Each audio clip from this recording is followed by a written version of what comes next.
Hello student बच्चा लोग, welcome back to our channel the Chanakya Guru academy. जैसा कि आप सभी लोग जानते हैं कि आपका पेपर 26 फरवरी को है ज्योग्राफी का। और मैं चाहता हूं आपके बेस्ट से बेस्ट मार्क्स स्कोर करके लाइए आप लोग। और इसके लिए मैं आपके साथ हमेशा यहां पर अवेलेबल हूं, वीडियो के साथ भी वीडियो के बाद भी। जब भी आपको ज़रूरत हो मेरी, आप हमें जो है कमेंट बॉक्स में चीज़ें बता सकते हैं। कोई क्वेश्चन ना समझ में आए तो बता सकते हैं।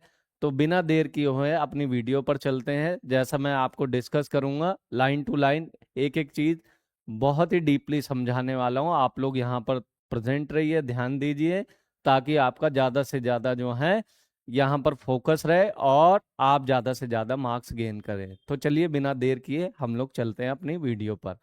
तो सबसे पहले हम लोग यहाँ पर देखते हैं, ये बोर्ड का एग्जाम पेपर है ज्योग्राफी का। बिल्कुल बोर्ड के बेस पर ही हमने जो है इस पेपर को डिफाइन किया हुआ है। एक एक क्वेश्चन मैं आपको ढंग से बताऊंगा, डीपली बताऊंगा। आप लोग यहाँ पर ध्यान दीजिए। चलिए ध्यान देते हैं। सबसे पहला क्वेश्चन यहाँ पर दिया हुआ है, Huntington divide human geography as physical condition. अब यहाँ पर क्या बताया गया है, Huntington divide human geography as physical condition. सबसे पहले हम लोग क्या देखेंगे फिजिकल कंडीशन में। फिजिकल कंडीशन में हम लोग देखते हैं यहाँ पर कि एक फिजिकल इन्वायरमेंट होता है जिससे ह्यूमन जो है इंटरेक्ट करता है। अब क्या इंटरेक्ट है, हो सकता है वो प्लेटो पे रहता हो सकता है वो प्लेन रीजन में रहता हो सकता है वो हिली रीजन में रहता हो, वहाँ का इन्वायरमेंट बहुत अच्छा हो। देखिए फिजिकल कंडीशन के बारे में अगर हम लोग बात करें, ये जो पहला पॉइंट आपका दिया हुआ है ह्यूमन ज्योग्राफी का, फिजिकल कंडीशन। तो फिजिकल कंडीशन में हम लोग क्या चीजें देखते हैं, ये फिजिकल कंडीशन। फिजिकल कंडीशन में पर्टिकुलर क्या होता है, वहां पे प्लांट हो सकता है, वहां पे प्लेन एरिया हो सकता है, वहां पर रिवर हो सकती हैं। इन सबको फिजिकल कंडीशन कहते हैं। जैसे ह्यूमन का अपना फिजिकल कंडीशन है, वैसे इसका भी अपना फिजिकल कंडीशन है। तो यहाँ पर क्या है, ह्यूमन किस तरीके से रिस्पॉन्स करता है। जहां पर ह्यूमन को फैसिलिटी ज्यादा मिलती है वहां पर वो अलग चीजें देखता है।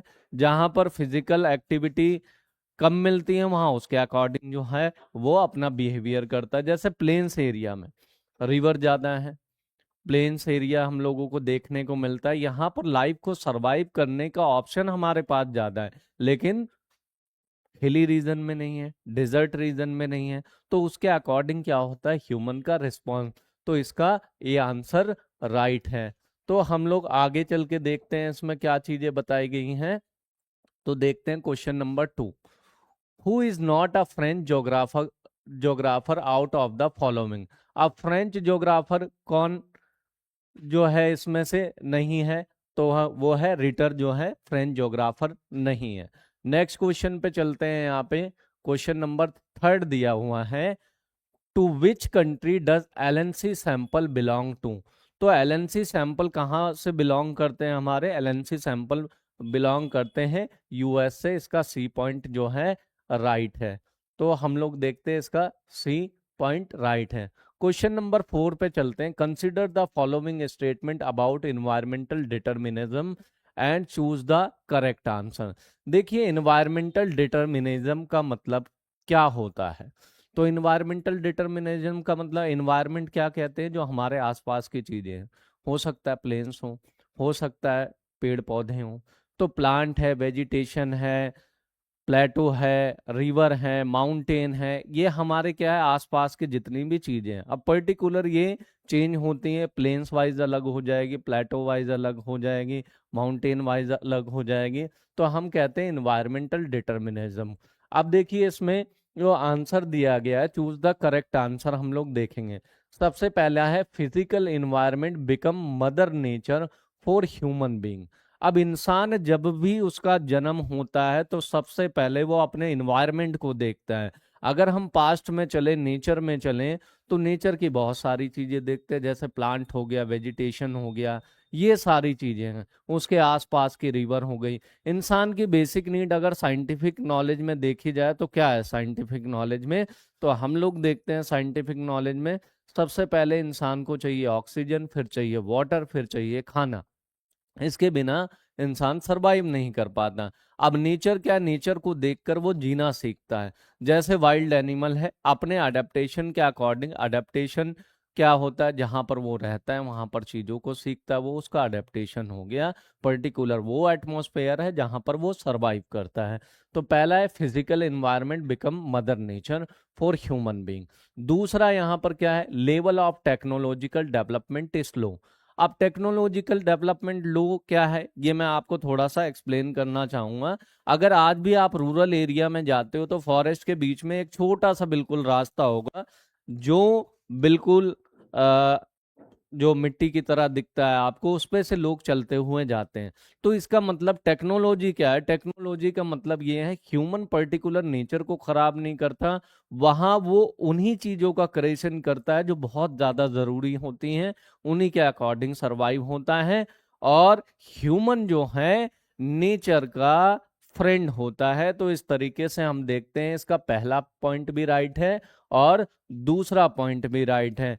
अब थर्ड पॉइंट में दिया है human do not interact with environment. ये थर्ड पॉइंट जो है गलत है, ह्यूमन जो है एनवायरमेंट से इंटरेक्ट करता है। तो बी पॉइंट इसका राइट है। फर्स्ट और सेकंड पॉइंट जो है बिल्कुल करेक्ट है। अब हम नेक्स्ट क्वेश्चन पे चलते हैं, क्वेश्चन नंबर 5 पर। क्वेश्चन नंबर 5 में जो है क्या चीजें दी गई हैं। Who among the following economist created the human development index in the year of 1990। अब देखिए यहाँ पर, अच्छा इसमें जो है दो तीन चीजें मैं आपको बताने वाला हूं। ह्यूमन डेवलपमेंट इंडेक्स, जिसको HDI कहते हैं, human development index. Human development index की हर साल जो रिपोर्ट प्रिंट होती है वो कौन करता है, वो करता है UNDP, United Nation Development Programme. अब हम लोग ये देखते हैं कि ह्यूमन डेवलपमेंट क्या होता है। कई लोगों के हिसाब से जो है ह्यूमन डेवलपमेंट अलग है। तो पहले ह्यूमन डेवलपमेंट देखें, इंसान एजुकेटेड होना चाहिए, इंसान की हेल्थ अच्छी होनी चाहिए, इंसान जो है प्रोडक्शन में उसका इन्वॉल्वमेंट होना चाहिए, इंसान के पास जो है एम्पावरमेंट होनी चाहिए। एम्पावरमेंट का मतलब ये होता है कि जो देश की पॉलिसी बननी है, कंट्री की पॉलिसी बननी है, उसमें वो डायरेक्ट इनडायरेक्टली वे में जो है पार्टिसिपेट कर सके, ताकि उसे ये पता चल सके कि कंट्री की जो पॉलिसी है मेरे फेवर में कितनी है या कितनी नहीं। अब मेन क्वेश्चन पे आते हैं हम लोग। Who among the following economist. अब जैसे इकोनॉमिस्ट हम लोग कहें कि भारत के सबसे बड़े इकोनॉमिस्ट कौन थे, तो प्रणब मुखर्जी थे। और और कौन थे, डॉक्टर मनमोहन सिंह थे। तो प्रणब मुखर्जी प्रेसिडेंट रह चुके हैं और डॉक्टर मनमोहन सिंह जो है प्राइम मिनिस्टर रह चुके हैं। तो हम लोग ये देखते हैं ये भारत के इकोनॉमिस्ट थे। अब यहाँ पर ये कह रहा है ह्यूमन डेवलपमेंट इंडेक्स जो 1990 में तैयार किया था, वो किसने किया था, प्रोफेसर अमर्त्य सेन नहीं। तो डॉक्टर मनमोहन सिंह ने भी नहीं किया, LNC सैंपल ने भी नहीं किया, तो डॉक्टर महबूब उल हक ने किया। अब डॉक्टर महबूब उल हक के बारे में जो है हम लोग कुछ नॉलेज गेन करते हैं। डॉक्टर महबूब उल हक क्या है, ये पाकिस्तानी इकोनॉमिस्ट है। अब डॉक्टर महबूब उल हक का कहने का मतलब ये था लाइफ शॉर्ट नहीं होनी चाहिए, लाइफ लॉन्ग भी नहीं होनी चाहिए, लाइफ अच्छी होनी चाहिए, उसके पास अपॉर्चुनिटी होनी चाहिए खुद को प्रमोट करने की। तो इंसान कह रहा है कि अगर मैं 65 ईयर तक सरवाइव करूं तो ज्यादा बेटर है। अरे भाई 65 ईयर तक सरवाइव करके फायदा क्या है, उसका बेनिफिट क्या है। आपकी लाइफ लंबी नहीं होनी चाहिए, आपकी लाइफ अच्छी होनी चाहिए। तो तब होगी जब आपके पास जो है अपनी लाइफ को सरवाइव होने के ऑप्शन ज्यादा होंगे। और ये ज्यादा तभी हो सकते हैं जब आप जो है उन चारों चीजों को प्रमोट करो, यानी आप एजुकेटेड हो, आप हेल्दी हो, आप जो है एम्पावरमेंट आपके पास हो, तभी आप खुद को अच्छी दिशा में, अच्छी डायरेक्शन में ले जा सकते हैं। तो हमारा ये डी पॉइंट राइट हो गया। अब क्वेश्चन नंबर हम लोग 6 पर चलते हैं। 6 में क्या चीजें दी हुई हैं। Consider the following statement and choose the correct option. तो सबसे पहले हम लोग यहाँ पर देखते हैं human development index was created by Amartya Sen. तो यहाँ पर ये क्या है, अभी मैंने बताया HDI जो है UNDP हर साल जो है रिपोर्ट प्रिंट करती है, United Nation Development Programme. UNDP कहती है कि इंसान का जो डेवलपमेंट होना चाहिए हर फेस में होना चाहिए। वो एजुकेटेड भी रहेगा, वो हेल्दी भी रहेगा, वो एनवायरनमेंट को प्रोटेक्ट करने वाला होना चाहिए, वो सस्टेनेबल डेवलपमेंट को प्रमोट करने वाला होना चाहिए, तभी यूएनडीपी कहता है कि इंसान का डेवलपमेंट या कंट्री का कंप्लीटली डेवलपमेंट हो पाएगा। वहीं वर्ल्ड बैंक अलग जो है अपना क्राइटेरिया बताती है अगर कंट्री का डेवलपमेंट होना है तो यहाँ पर देखते हैं हम लोग, पहला तो पॉइंट हमारा जो है वो हम देखते हैं, पहला पॉइंट इसमें जो 6 क्वेश्चन दिया गया है आपका, 6 में फर्स्ट क्वेश्चन मैंने आपको बताया इसमें जो है, तो 6 में हम लोग फर्स्ट क्वेश्चन देखते हैं, ये तो हमारा कट गया। Human poverty index is related to human development, ये आपका करेक्ट है। A value closer to one show lower human development on the HDI, ये भी गलत है। तो हमारा क्वेश्चन नंबर 6 का बी वाला करेक्ट है आंसर। अब क्वेश्चन नंबर हम लोग 7 पर चलते हैं, थोड़ा जल्दी जल्दी करेंगे जिससे जो है आपको टाइम का मैनेजमेंट जो है आप ध्यान रख सके इन चीजों में। जैसे इसमें 7 पे दिया गया the big inch pipeline transport. अब बिग इंच पाइपलाइन कहाँ की है? बिग इंच पाइपलाइन जो है अमेरिका की, यूएस की है। अब पाइपलाइन का क्या काम होता है? पिछले कई डिकेड में जो है पाइपलाइन का यूज बढ़ गया है, खासकर इसमें पेट्रोलियम का, क्रूड ऑयल का, इन सब का ट्रांसपोर्ट किया जाता है। बिगिन पाइपलाइन में जो है क्रूड ऑयल का या पेट्रोलियम का जो है ट्रांसपोर्टेशन किया जाता है। ये यूएस की सबसे बड़ी पाइपलाइन में से एक मानी जाती है। तो इस हिसाब से हमारा क्वेश्चन नंबर 7 भी क्लियर हो गया। अब क्वेश्चन नंबर हम लोग 8 पे बात करते हैं। The South Pacific sea route क्या है? The South Pacific sea route. अब देखिए थोड़ा सा इसके बारे में जान लेते हैं, पैसिफिक सी के बारे में।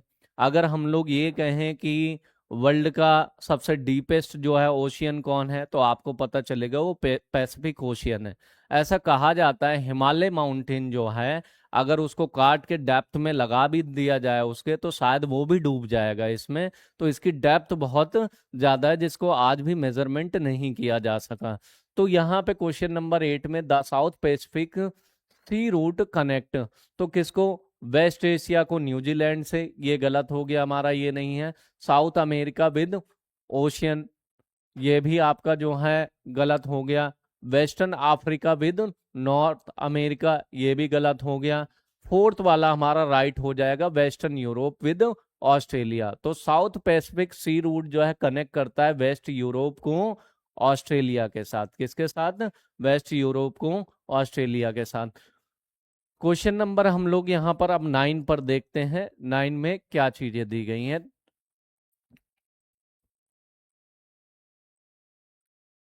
Identify the character of phase 1 population growth in India, choose the correct option. तो सबसे पहले हम लोग देखेंगे फेज 1 जो है, सबसे पहला जो चरण स्टार्ट होता है। देखिए आप लोग पॉपुलेशन ग्रोथ के बारे में ध्यान दीजिए। पॉपुलेशन ग्रोथ का मतलब ये होता है ग्रोथ नेगेटिव भी हो सकती है, पॉजिटिव भी हो सकती है, लेकिन डेवलपमेंट हमेशा जो है मल्टीपल में होता है। एक बात का हमेशा आप लोग यही ध्यान रखेंगे। तो सबसे पहले क्या है? Stagnant face of population growth. उसके बाद है लो और negative net growth of population. उसके बाद जो है rapid fall in the mortality rate, ये गलत है आपका। Poor health and medical service. तो सबसे पहले हम लोग देखते हैं पॉपुलेशन ग्रोथ हो रहा था, पॉपुलेशन ग्रोथ हो रहा था। अब यहाँ पर जो मैंने गलत किया है, थर्ड वाला पॉइंट जो है rapid fall in the mortality rate, यानी कि डेथ रेट का जो है बढ़ जाना, डेथ रेट का बढ़ जाना, ऐसा कुछ नहीं था।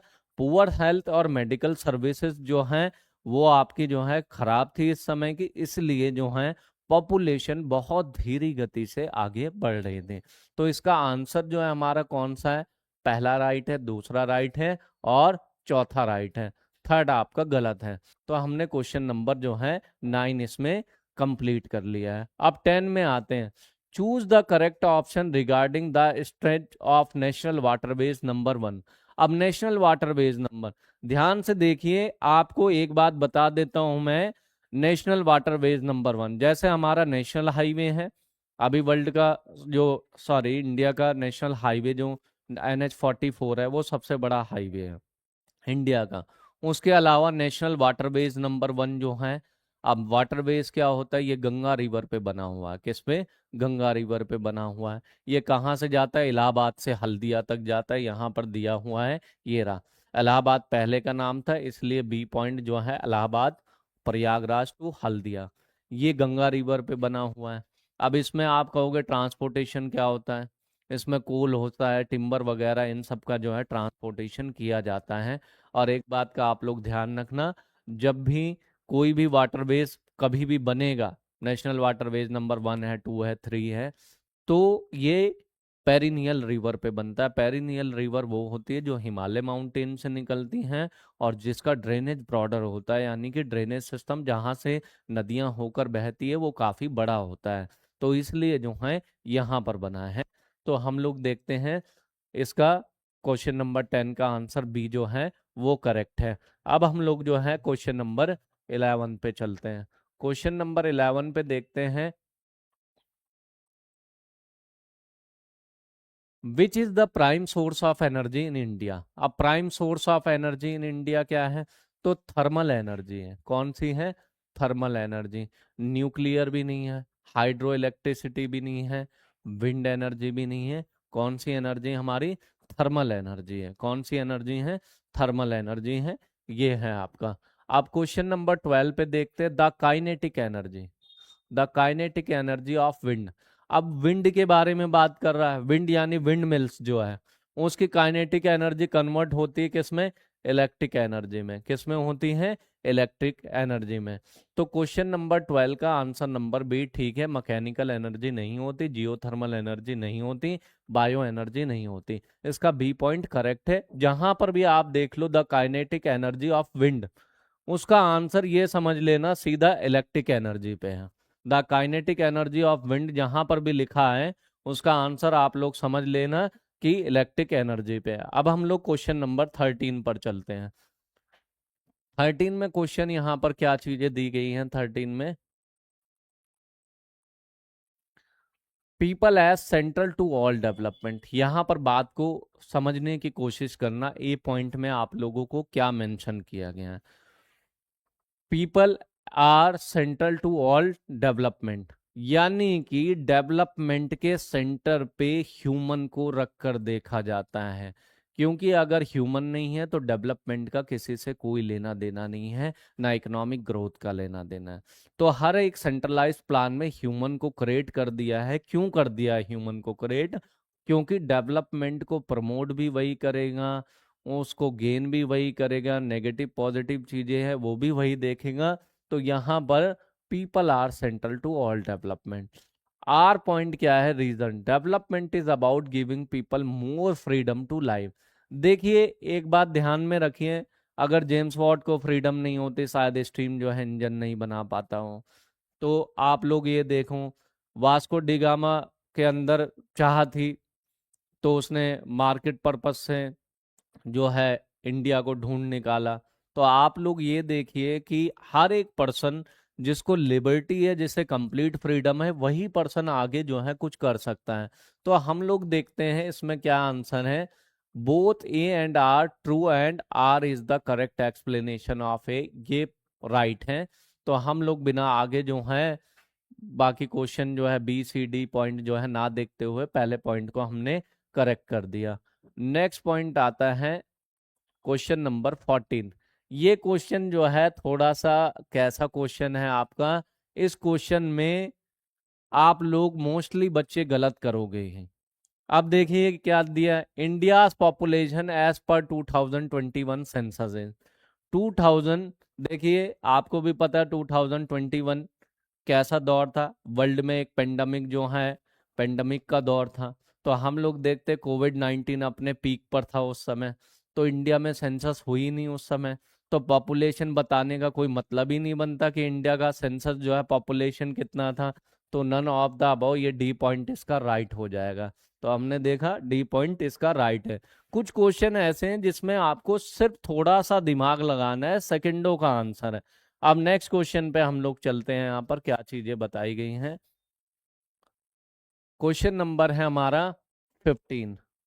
15 में क्या है, which of these factor has lead to increasing density of population in Jharkhand which was earlier sparsely populated. अब देखिए यहाँ पर क्या चीज है, डेंस का मतलब क्या होता है मैं आपको बता देता हूँ। डेंस का मतलब ये है कहीं पॉपुलेशन कम है, कहीं पर ज्यादा है। अब हाईएस्ट डेंसिटी जहां आ गई वहां पर पॉपुलेशन ज्यादा है, और लो डेंस एरिया है वहां पर कम है। मीडियम डेंस एरिया है वहां पर जो है ना जनसंख्या ज्यादा है ना तो कम है।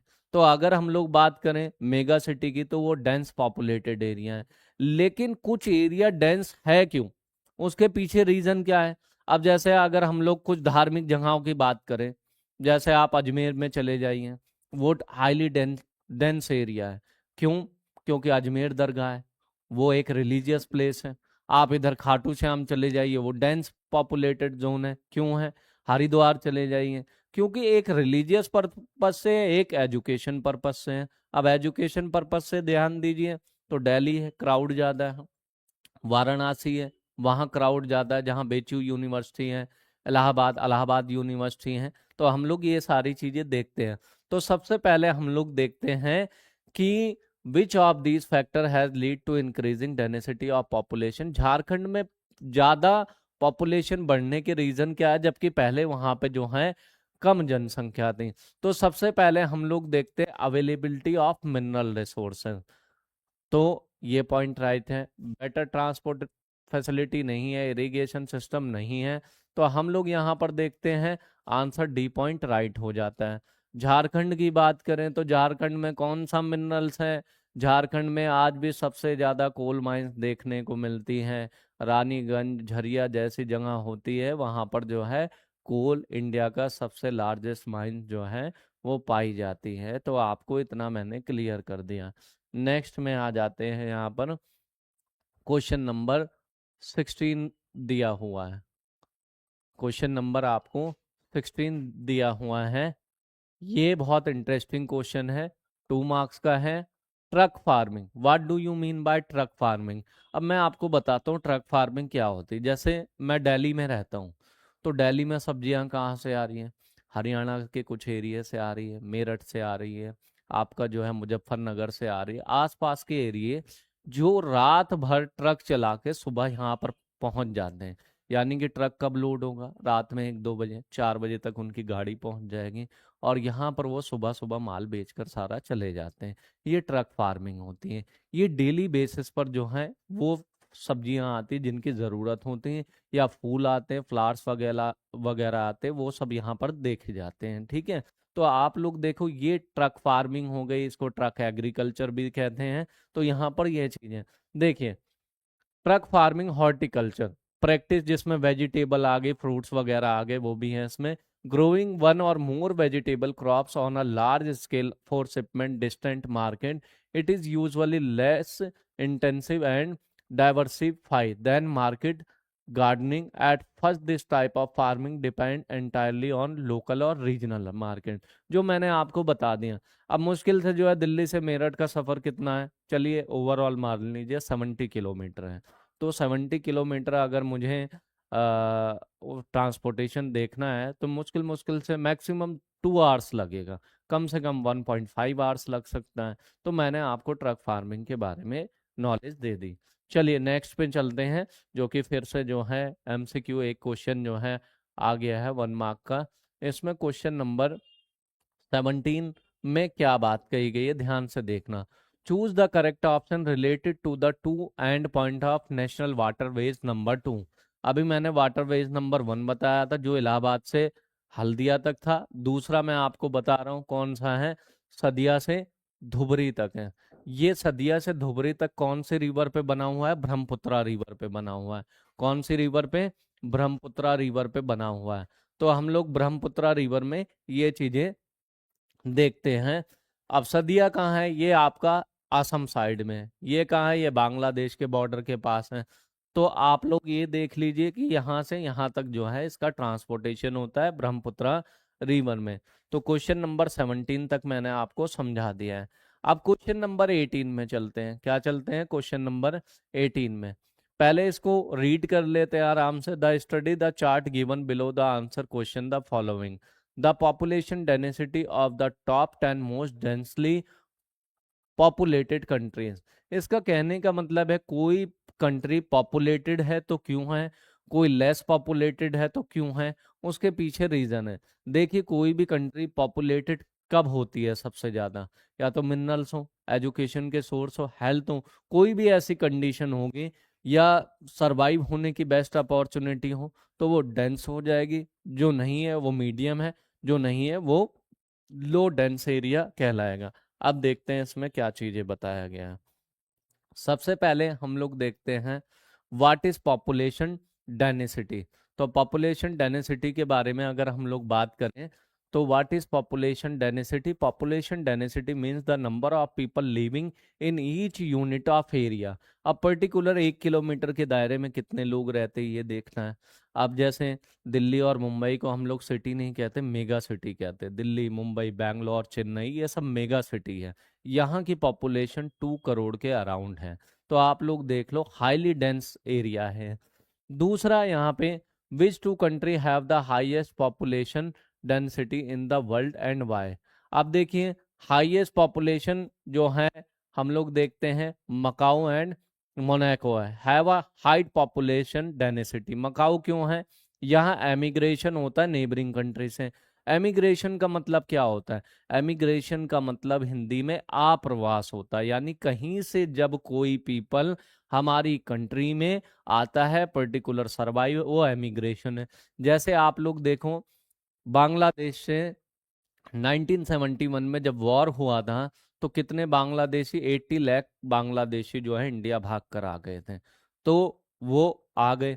अब ना तो हम उनको रिफ्यूजी कह सकते, तो रिफ्यूजी हम उन्हें ही कहते हैं ना जिनको हमने असाइलम दिया हो, हमने शरण दी हो, वो तो अपने आप से भाग कर आ गए। तो एमिग्रेशन का मतलब आपको अच्छे से अब समझ में आ गया होगा। दूसरा है according the population division the United nation department of economic and social affair. Economic and social affair का मतलब है इकोनॉमी अच्छी हो, सोशल अफेयर का मतलब है लोगों के साथ लिंक अच्छे हो, सिक्योरिटी अच्छी हो। तो ये सारी चीजें हैं। उसके बाद है Macau urban population grew 2.66% between the year of 2005 से 2010 के बीच में जो है ये ग्रो की। अब क्वेश्चन नंबर जो है, नहीं अभी थर्ड पॉइंट देखते हैं। The reason behind the high population density Singapore, because Singapore is the country Asia known for its warm climate, अपने जो है गर्म जलवायु के लिए। दूसरा prosperous economy and high quality of life, तो यहाँ की बेटा जीवन प्रत्याशा या जीवन अच्छा है, इस वजह से जो है ये चीजें देखने को होती हैं। चलिए आगे चलते हैं, इसमें क्या चीजें दी गई हैं। देखिए आपका मैं बता देता हूँ इमेज बेस्ड क्वेश्चन कहाँ से बन के आएगा, वो मैं आपको अच्छे से बता देता हूँ। आप लोग ढंग से करके चले जाना।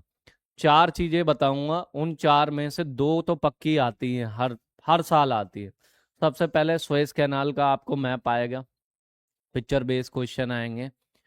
दूसरा ट्रांस कैनेडियन रेलवे लाइन आएगी, ऑस्ट्रेलियन रेलवे लाइन आएगी, और साइबेरियन रेलवे लाइन आएगी। तो हम लोग यहाँ पर ये चीजें देखते हैं, ये 4 आएगा, उन्हीं में से एक मैंने आपको जो है ये मार्क किया हुआ है। तो यहाँ पर जो है चीजों को अगर देखते हुए चलें तो हम लोग क्या चीजें देखेंगे, देखते हैं पहले क्वेश्चन नंबर 19 में क्या दिया हुआ है। तो क्वेश्चन नंबर 19 में आपको दिया है study the following map of Swiss canal. Swiss canal के बारे में जो है आपको चीज़ों को बताया गया है। मैं आपको एक इंटरेस्टिंग चीज़ें बता देता हूँ, बहुत ज़्यादा इंटरेस्टिंग चीज़ है वो। स्विस कैनाल के अगर बारे में बात करो ना, तो 1869 में वो कम्प्लीटली क्रिएट हो गई थी। उसके बाद ट्रांसपोर्टेशन उसमें होने लगा था। अब स्विस कैनाल जो है कौन से, जैसे कि अगर बात की जाए कौन से ओशियन को किस ओशियन से जोड़ती, कौन से सी को किस सी से जोड़ती हैं, तो हम देखते हैं रेड सी को मेडिटेरियन सी से जोड़ती हैं। उसके बाद जो है क्वेश्चन निकल के और क्या क्या चीज़ें आ सकती, क्रिएशन का 1869 बता दिया, और क्वेश्चन इसमें दिए हुए हैं। अब एक इंटरेस्टिंग बात बताता हूँ, मार्च 2021 में जो वर्ल्ड का सबसे, अगर हम लोग कहें स्विस कैनाल बिजी रूट है, तो यहाँ पर हम लोग देखते हैं कि चाइना का सबसे बड़ा जहाज इसमें फंस गया था। कम से कम 1 हफ्ते तक ट्रैफिक लगा हुआ था इस स्विस कैनाल में। उसके बाद इसको रीओपन किया गया दोबारा से। तो हम लोग देखते हैं अब से जो सबसे बड़ा ट्रैफिक लगा था वो 2021 में 3 मार्च टू सॉरी मार्च 2021 में सबसे बड़ा जो है ट्रैफिक जाम लगा था। वो स्विस कैनाल में ही लगा था, क्योंकि चाइना का जो है शिप उसमें जाके ट्रैप हो गया था, फंस गया था। तो अब इंटरेस्टिंग चीजें ये तो बता दी, अब क्वेश्चन पर ध्यान देते हैं अपने। जैसे सबसे पहला ये है, name the country through which this canal passes. तो हम लोग ए पॉइंट ये है, B point name the sea connected by this canal, तो मैंने सी के बारे में भी बता दिया। उसके अलावा अलग से सी दिए हुआ है आपको, why is this canal considered gateway of Europe to Indian Ocean. क्यों कहा जाता है गेटवे ऑफ यूरोप और इंडियन को? एक तो उसने टाइम टेबल भी, आपका टाइम बहुत कम कर दिया, कॉस्ट आपकी जो है डिडक्ट कर दी काफी। तो स्विस कैनाल के बनने से बहुत सारी प्रॉब्लम हमारी शॉर्ट आउट हो गई। आंसर में देखते हैं क्या चीजें दी गई हैं। तो सबसे पहला है, यहाँ पर देखते हैं हम लोग, it consider gateway of Europe to Indian Ocean. ये मैंने बता दिया। जो अगर सी के बारे में बात करोगे तो आप जो हैं तो बात करोगे जो है मेडिटेरियन और रेड सी को आपस में जोड़ने का काम करती है, ठीक है। तो यूरोप और एशिया की कनेक्टिविटी अच्छे से इस रूट पर हो गई है, उसने डिस्टेंस को काफी हद तक रिड्यूस किया है, कम किया है। बी पॉइंट है, it give direct sea route distance between Liverpool and Colombo compare to Cape of Good Hope route. आप देखिए डायरेक्ट सी रूट ये कहाँ से, लिवरपूल से कोलंबो के बीच में जो है ये आपका जो है ये सी रूट की कनेक्टिविटी है, मतलब इस एरिया को टाई अप किया, जोड़ा। उसके बाद है, it save time and fuel. तो इसने बहुत हद तक लोगों का टाइम भी सेव किया, फ्यूल भी सेव किया। और सबसे अच्छी चीज ये है कि हम लोग जो है अपना काम बहुत तेजी से कर लेते हैं और यूरोप के मार्केट में इजिली जो है हम लोग मूव कर सकते हैं। क्वेश्चन नंबर 20 पर आते हैं। क्वेश्चन नंबर 20 पे आते हैं, study the chart given below and answer the question that following. तो 20 में क्या दिया गया है? सबसे पहले 1901 है, 1911 है, 21 है, 31 है। तो 10 ईयर का गैप देखने को मिल रहा है हमें 2011 तक। और ये है पॉपुलेशन इन मिलियन, ये इंक्रीज हो रही है पॉपुलेशन। तो हम लोग देख रहे हैं कि पॉपुलेशन जो है 1911 और 2011 में क्या फर्क है। देखिए सबसे बड़ी बात जो है, हम लोग क्या चीजें देखते हैं यहाँ पर, तो हम लोग ये देखते हैं कि पॉपुलेशन ग्रो क्यों होती है और पॉपुलेशन कम क्यों होती है। जब हम लोग नेचर में सरवाइव करते हैं, नेचर में सरवाइव करते हैं, हेल्थ फैसिलिटी हमारे पास नहीं होती, एजुकेशन नहीं होती है, तब हमारी जनसंख्या पॉपुलेशन बहुत ही स्लोली मूव करती है, स्लोली ग्रो होती है, ठीक है। क्योंकि हमें अपने इलाज के बारे में कुछ पता ही नहीं होता, एजुकेशन नहीं, बहुत सारी चीज नहीं है। ह्यूमन को रैशनल कहा गया क्योंकि उसने टाइम के अकॉर्डिंग क्या किया, बहुत सारी इन्वेंशन की, चाहे टेक्नोलॉजी में हो चाहे साइंस में हो, बहुत सारी इन्वेंशन करके जो है चीजें धीरे धीरे उसकी इंक्रीज होती चली गई। समय के साथ साथ इंसान की पहले उम्र जो है ज्यादा थी, अब जो है उसकी एज धीरे धीरे जो है कम होती चली गई। तो हम लोग देखते हैं कम क्यों होती चली गई एज जो है। अब जैसे 65 एज जो है मैक्सिमम एज है, अगर हम लोग इंडिया की एज के बारे में बात करें तो यहाँ पर हम लोग ये चीजें देखते हैं।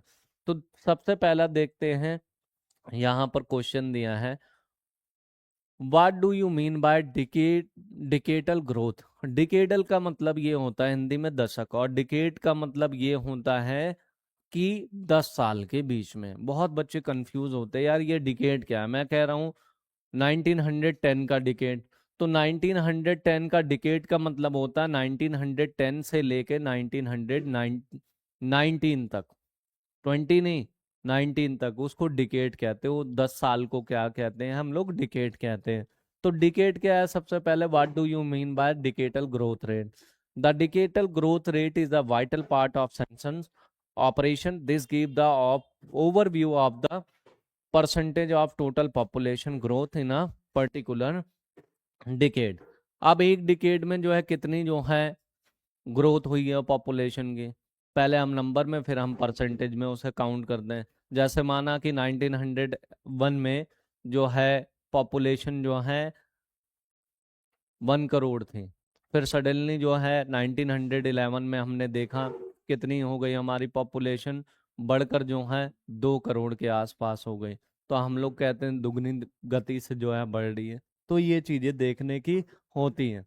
अब यहाँ पर क्या चीजें हैं, यहाँ पर देखते हैं क्वेश्चन नंबर 2 में क्या बताया गया है। Explain why the decade 1951 to 81 are the referred to as the period of population explosion in India. अब 1951 से 81 में ग्रोथ क्यों है तेजी से? एजुकेशन हो सकता है अच्छी हो गई हो, हेल्थ अच्छी हो गई हो। तो इंसान जो है तब उसकी जो है ग्रोथ ज्यादा होती है जब वो एजुकेटेड हो जाता है, जब उसके हेल्थ में सुधार होता है, यानी हेल्थ फैसिलिटी उसे प्रोवाइड करा दी जाती हैं। तो सेकंड है a rapid fall in the mortality rate but the high fertility rate of population. यानी कि आपका जो है मोर्टेलिटी रेट कम हो गई, हाई फर्टिलिटी यानी कि जन्म दर जो है बढ़ता चला गया। It is in this period after the independence that development activity were introduced through a centralized planning process and economic started showing up, ensuring improvement of living condition people at large. Consequently there was a high natural increase, higher growth। तो यहाँ पर जो है अच्छी facility मिलने के साथ साथ जो है इनकी कंडीशन में भी जो है अच्छी चीजें हम लोग देखने लग गए। तो यहाँ पर धीरे धीरे जो है इनके पॉपुलेशन जो है वो इंक्रीज करती गई। क्वेश्चन नंबर जो है 3 में देखते हैं, in which decade population growth rate has increase to 181 million, give a reason. आप देखिए यहाँ पर क्या है, इन विच डिकेड, किस डिकेड में जो है सबसे ज्यादा जो है बढ़ी है, तो हम 1 मिलियन। अब क्या रीजन था, किस डिकेड में जो है 181 मिलियन जो है वो पीपल ग्रोथ हुए हैं, गिव अ रीजन वाई। तो हम लोग सबसे पहले क्या चीजें देखते हैं यहाँ पर, आंसर नंबर सी में दिया गया है इसमें। तो बात करेंगे हम लोग, तो सबसे पहले है crude birth rate held responsible for such a population growth. This vast unaffected increase mean age, marriage, improve quality of life, particular education female in the country। तो यहाँ पर हम लोग देख रहे हैं, देखिए सबसे पहले अगर किसी भी कंट्री में एजुकेशन स्ट्रांग हो जाती है तो हम लोग देखते हैं वहाँ पर क्या, एजुकेशन इम्प्रूव होने के बाद वहाँ के लोग समझदार हो जाते हैं, रैशनल हो जाते हैं, हर एक चीज सोच समझ के करते हैं। तो आपको भी पता है पॉपुलेशन भी ग्रोथ होगी, इंसान का लिविंग स्टैंडर्ड भी बढ़ेगा, इंसान को क्या करना है क्या नहीं करना सारी चीजें वो डिसिप्लिन में करने लगता है। एक चीज, हर चीज को टाइम टेबल अपने शेड्यूल के अकॉर्डिंग जो है वो डिवाइड कर देता है। तो हमने इतना देखा। अब हम लोग देखते हैं क्वेश्चन नंबर 21 में क्या चीज दी गई है। क्वेश्चन नंबर 21 में हम लोग देखते हैं क्या चीजें हैं। क्वेश्चन नंबर 21 में देखा हमने क्या है, why is the cultivation of sugar cane is shifting toward the state of South India, give 3 reason. अब सबसे पहले हम लोग देखते हैं शुगर केन को हम लोग कॉमर्शियल क्रॉप्स में भी कहते हैं कि ये एक तरीके की कॉमर्शियल क्रॉप्स हैं। दूसरा हम लोग देखते हैं कि मार्केट पर्पज से इसको ग्रो किया जाता है, इससे जैगरी और शुगर बनाई जाती है शुगर केन से। और शुगर केन को क्या चाहिए, शुगर केन को पानी सबसे ज्यादा चाहिए। तो हाईली डेंस वाले एरिया में तो ग्रो होती है, लेकिन कई बार जो है हम लोग इसको शिफ्ट कर देते हैं ऐसे एरिया में जहां पर इसको पानी बराबर मिलता रहे, जहां पर चीनी मिले हों। तो हम लोग देखते हैं क्या चीज है, sugar industry are based on sugar cane as the raw material which is very heavy. So industry are close it to purchase producing area. Moreover, sugar cane is perishable and weight losing product. It should be processed without delay to prevent loss to sugar content।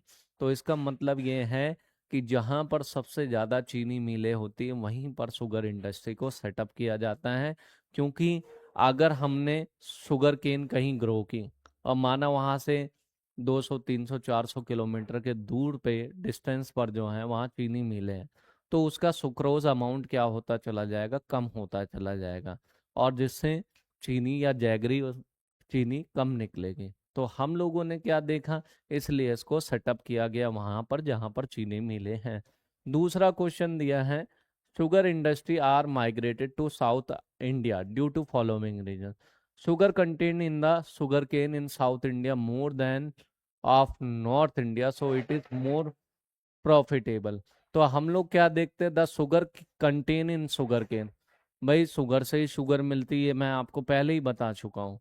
तो इसलिए जो है इन्होंने वहाँ जो है north India से हटाकर वहाँ कर दिए जहाँ पे इसके लिए वैल्यूबल जो है क्लाइमेट भी थी और वैल्यूबल इसको पानी भी मिल जाए लार्ज अमाउंट में।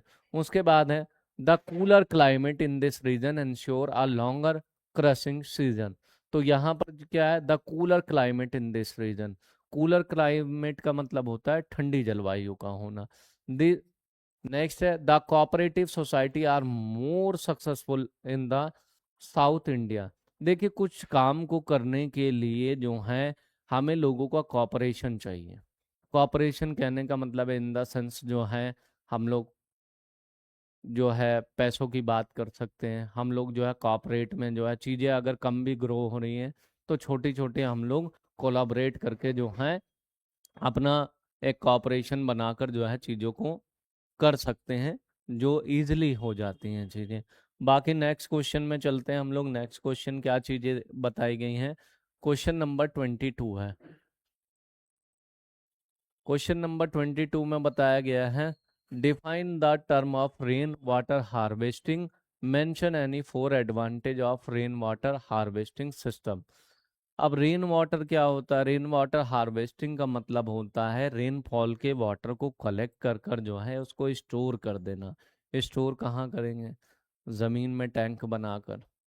हैं आंध्र प्रदेश वगैरह में देखा है हमने, वहाँ की म्यूनसिपैलिटी जो घरों का स्ट्रक्चर डिज़ाइन करती है उसमें rain water harvesting system mandatory कर दिया गया है। बिना उसके जो है वो घर जो है पास नहीं होगा। तो हम लोग यहाँ पर रेन वाटर हार्वेस्टिंग सिस्टम में इन चीज़ों को देखते हैं।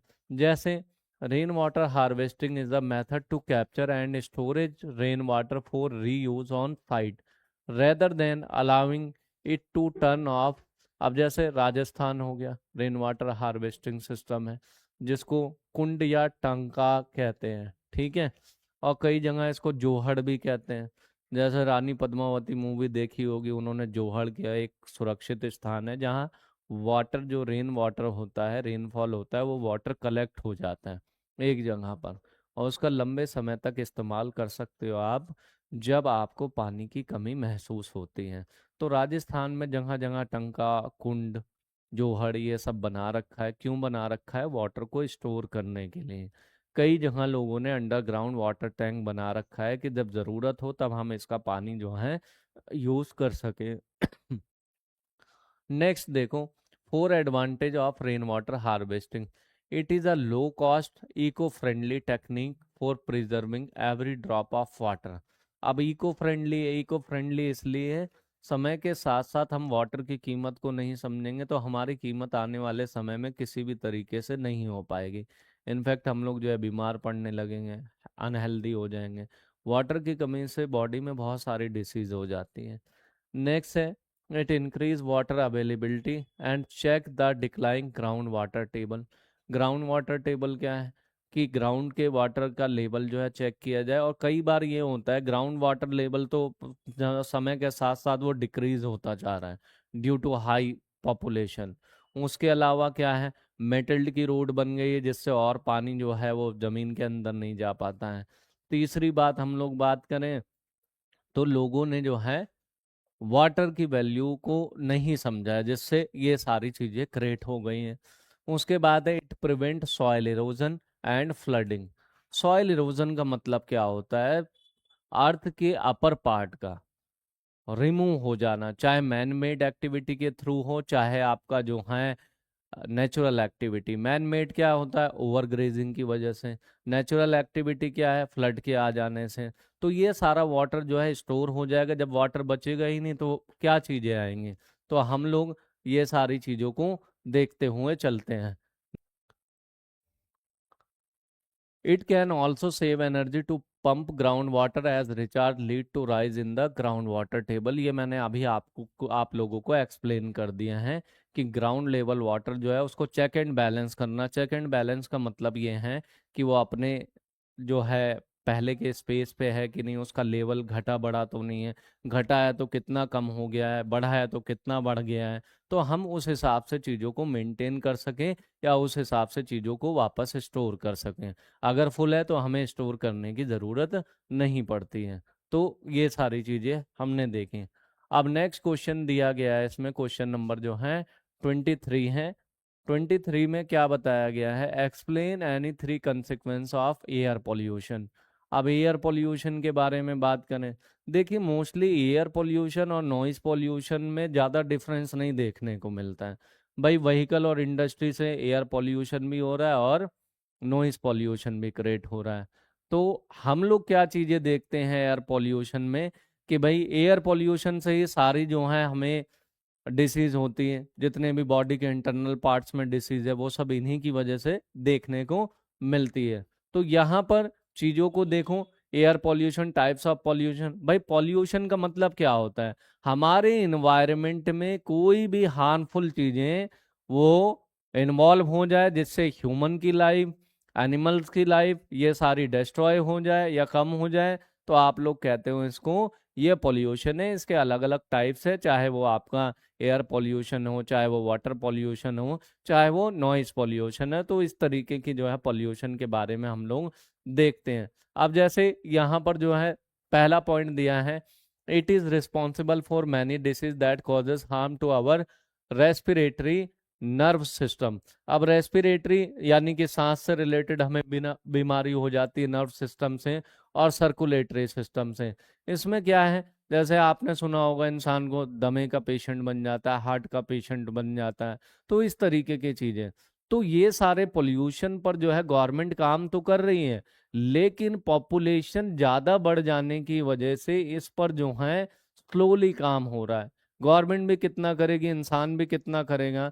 सबसे बड़ी चीज है, अगर पॉपुलेशन पे हमने कंट्रोल पा लिया तो सारी चीजें एक्यूरेट अपनी जगह पर सही हो जाएगी, और पॉपुलेशन पे कंट्रोल नहीं पाया हमने तो ये सारी चीजें नहीं हो पाएगी। सेकेंड पॉइंट है, it is responsible for creating a smoky fog over city which is known as urban smoke. It is also has negative effect on human health. हम लोगों ने देखा ठंड के समय में, विंटर सीजन में क्या देखा हमने, चारों तरफ स्मोक हो रहा है। उसके बाद इंडस्ट्रियल जोन में पहुंच गए, गर्मियों में भी आप देखो सबसे ज्यादा हमें दिक्कत क्या होती है, स्मोक के साथ जब डस्ट मिल जाता है वो हमारे रेस्पिरेटरी सिस्टम को जो है खत्म कर देता है। अब आपको ये बता दूं, आने वाले समय में मास्क हो सकता है सभी शहरों में जो है मैंडेटरी कर दिया जाए। वो क्यों किया जाएगा मैंडेटरी, वो इसलिए किया जाएगा रेस्पिरेटरी सिस्टम से रिलेटेड जितने भी जो है जो डिसीज है हमें वो कम हो जाए। नेक्स्ट पॉइंट पर चलते हैं हम लोग, थर्ड में। थर्ड में दिया गया है इसमें, air pollution, air pollution is also responsible for acid rain. अब जैसे आपने साइंस में पढ़ा होगा कि ताजमहल का रंग पीला पड़ रहा है, वो किस वजह से, वो एसिड रेन की वजह से है। आपने साइंस में 9th 10th में पढ़ा होगा, तो एसिड रेन की वजह से ये सारी चीजें हैं।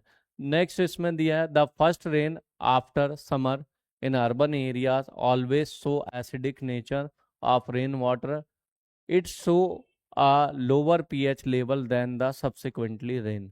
अब रेनफॉल जो पहले की तरीके से होती थी कि भाई वो हमारे लिए भी बेनिफिशियल है, हमारे प्लांटेशन के लिए भी, कल्टीवेशन के लिए, अब ऐसा कुछ रह नहीं गया। अब उसमें भी वैरायटी हो गई कि रेन फॉल हो रही है वो एसिडिक रेन तो नहीं है या कोई और तो नहीं है जिस जो हार्मफुल रहे एक्वाटिक एनिमल के लिए भी और ह्यूमन लाइफ के लिए भी। तो हम लोगों ने ये चीजें देखी।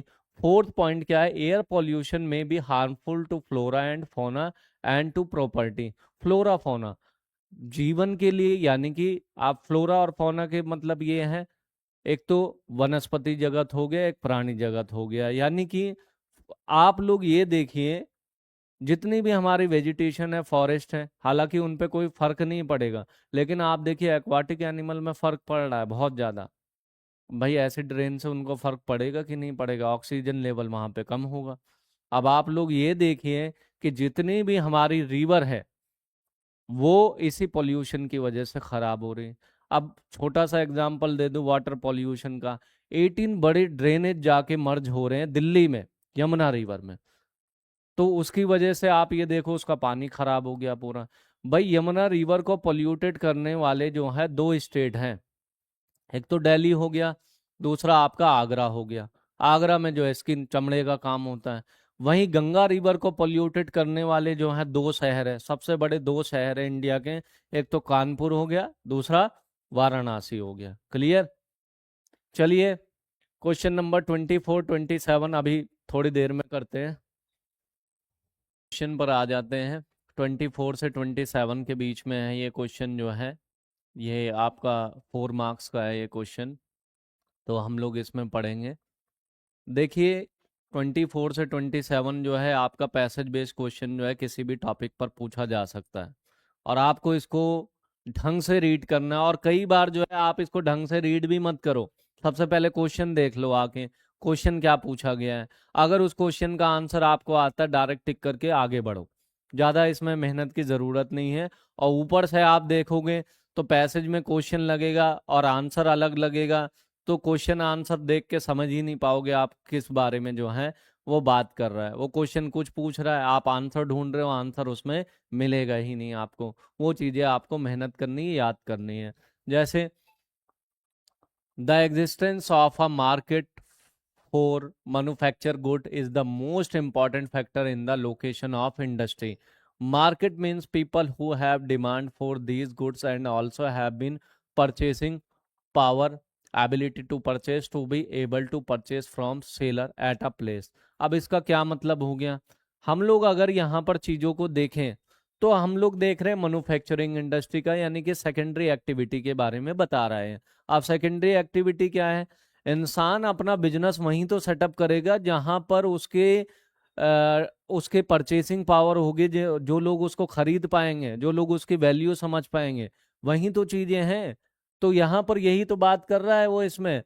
तो market means people who have demand for these goods and also have been purchasing power, ability to purchase, to able to purchase from seller at a place, remote area inhabited by a few people over few people offer small market. अब देखिए ये वाली line का क्या मतलब हो गया, यहाँ पर है remote area inhabited by a few people offer a small market, the development region of Europe, North America, Japan and Australia provide a large global market as the purchasing power of the people is very high। कहीं पर जो है लोगों की power कम है, कहीं पर लोगों की पावर खरीदने की ज्यादा है। अब आप लोग ये देखिए जहां पर जो चीजें जनरेट हो रही है वहां पर उसकी वैल्यू कम होगी। अब साउथ इंडिया से जैसे नारियल पानी वर्ल्ड में जो है वो मतलब इंडिया के हर एक पार्ट में जो है सेल होने के लिए आता है, क्या उसकी वैल्यू जो है दिल्ली में आके जो है उतनी ही रहती है जितना जो है चेन्नई में है, जितना जो है तमिलनाडु में? नहीं, उसकी कॉस्ट जो है 10 गुना बढ़ जाती है यहाँ आकर। तो अब ये देखो डिमांड उसकी बढ़ी, वहां पर इसकी डिमांड कम है क्योंकि बागान वहां पे हर दूसरे तीसरे पर्सन के पास होगा। तो इसलिए हमें मार्केट में ऐसे पीपल को डिमांड पैदा करनी पड़ती है उसके। पहले शहरों में नहीं बिकता था, लेकिन जैसे जैसे इंसान को डिसीज बढ़ने लग गए तो उन चीज़ों की डिमांड जो है धीरे धीरे बढ़ती चली गई। तो एक समय इसकी डिमांड कम थी, फिर मीडियम लेवल पे आई, आज हायर लेवल पे आ गई, इसकी वैरायटी लोगों ने बना दी। तो हम लोग इस तरीके से काम करते हैं। अब देखिए यहाँ पर और क्या चीज़ें बता रखी है इसमें। Some industry such as aircraft manufacturing have a global market. The arms industry also has global market। वो मैन्युफैक्चरिंग इंडस्ट्री के बारे में आपको बता रहा है कि मैन्युफैक्चरिंग क्या होता है। या तो मशीनों के जरिए कोई चीज बनाई गई है, या आपने हैंड के जरिए कोई चीज जो है कॉस्टली चीज, जैसे प्राइमरी एक्टिविटी को जो है कॉस्टली चीज में कन्वर्ट कर दिया अपने ट्रेडिशनल टूल्स के जरिए, या आपने उसे जो है अपने हैंडमेड के थ्रू जो है कॉस्टली चीज में चेंज कर दिया। तो पूरा पैराग्राफ आपका मैन्युफैक्चरिंग इंडस्ट्री पर आपको समझाया गया है और इसमें कोई बात नहीं बताई गई है खास। तो मैन्युफैक्चरिंग इंडस्ट्री की उसने वैरायटी बता दी, डिवीजन कर दिया, जो है अलग अलग चीजें बता दी। उसके बाद देखते हैं यहाँ पर जैसे इसमें बताया गया है some types of manufacturing still required skill labour. भाई दो तरीके की लेबर है, स्किल्ड है अनस्किल्ड है। एक पर्सन जो है सॉफ्टवेयर इंजीनियर है, हम कहते हैं स्किल्ड है। लेकिन लेबर और एम्प्लॉय में भी फर्क कर दिया है। लेबर होता है किसी चीज को आसानी से कर लेता है। अनस्किल्ड लेबर क्या होता है, उसको देखकर सीख रहा होता है, उसको स्किल्ड बनने में कम से कम 6 मंथ to 1 ईयर लग जाते हैं। ऐसा ही एम्प्लॉय भी स्किल्ड भी है, अनस्किल्ड भी है। अनस्किल्ड क्या होता है, ट्रेनिंग बेस पर होता है, काम कर रहा होता है। और स्किल्ड बेस पर्सन क्या होता है, जिसको ऑलरेडी वो सारी चीजें आ चुकी होती हैं। उसके बाद देखते हैं हम लोग यहाँ पर increasing mechanisation, automation and flexibility of industrial process have reduced the dependence of industry upon the labor, speedy and efficient transport facility to carry raw material to the factory and to move finished goods to the market are essential for the development of industry।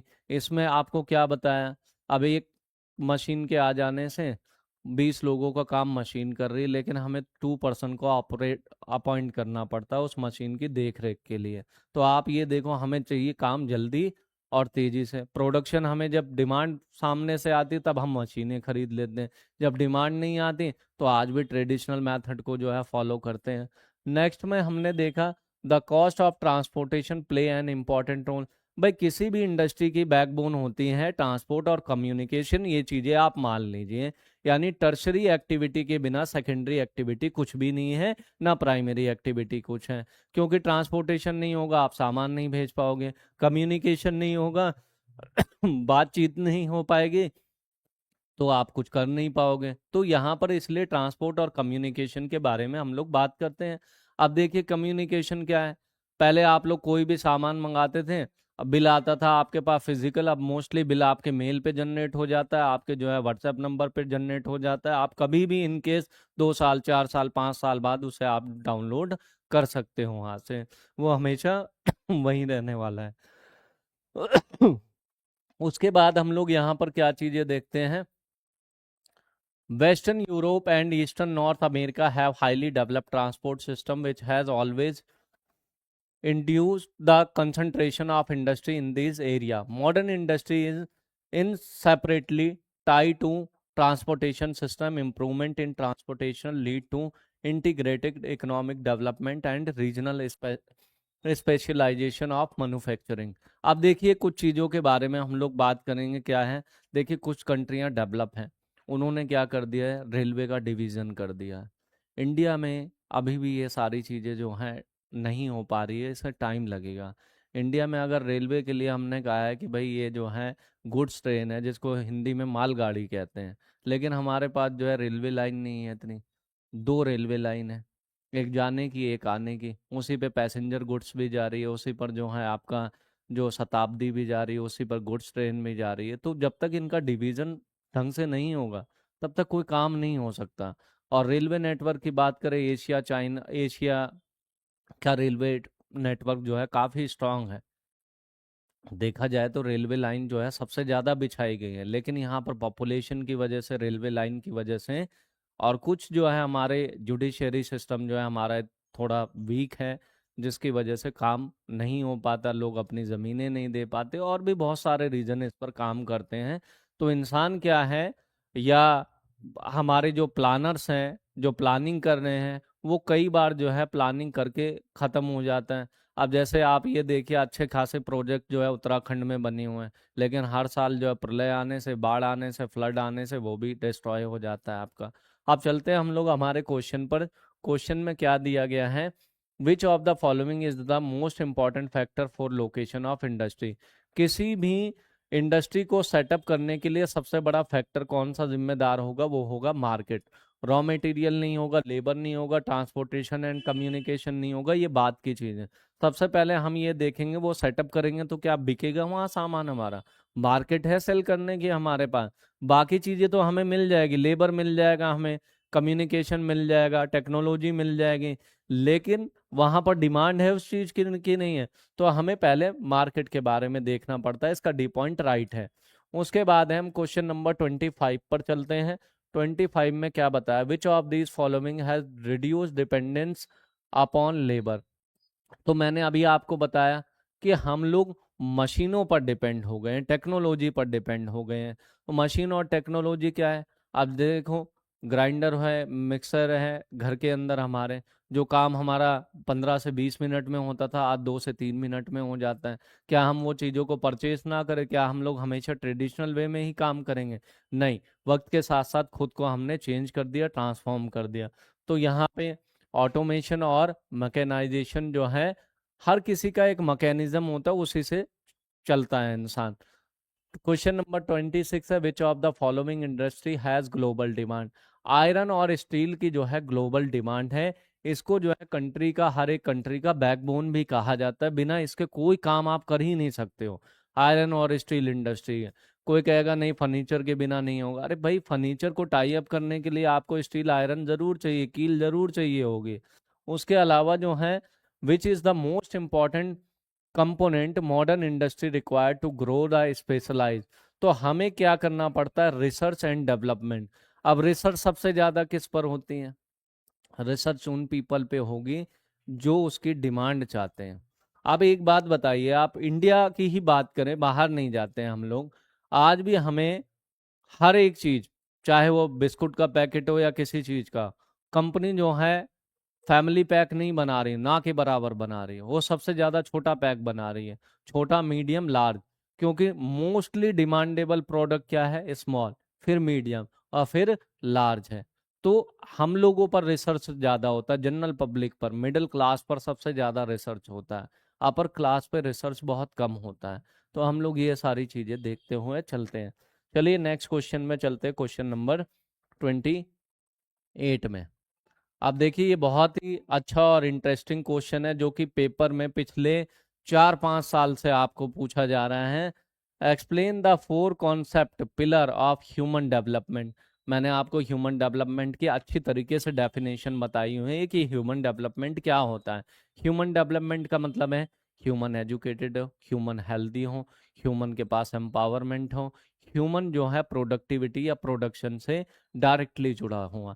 अगर देखिए आप चीजों की market में demand पैदा नहीं कर पा रहे हैं तो आपकी कमी है ये। लोगों की कमी नहीं है, लोगों को बताना पड़ता है उन्हें किन चीजों की जरूरत पड़ने वाली है। उसको पता ही नहीं है उसको क्या चीजों की जरूरत पड़ेगी।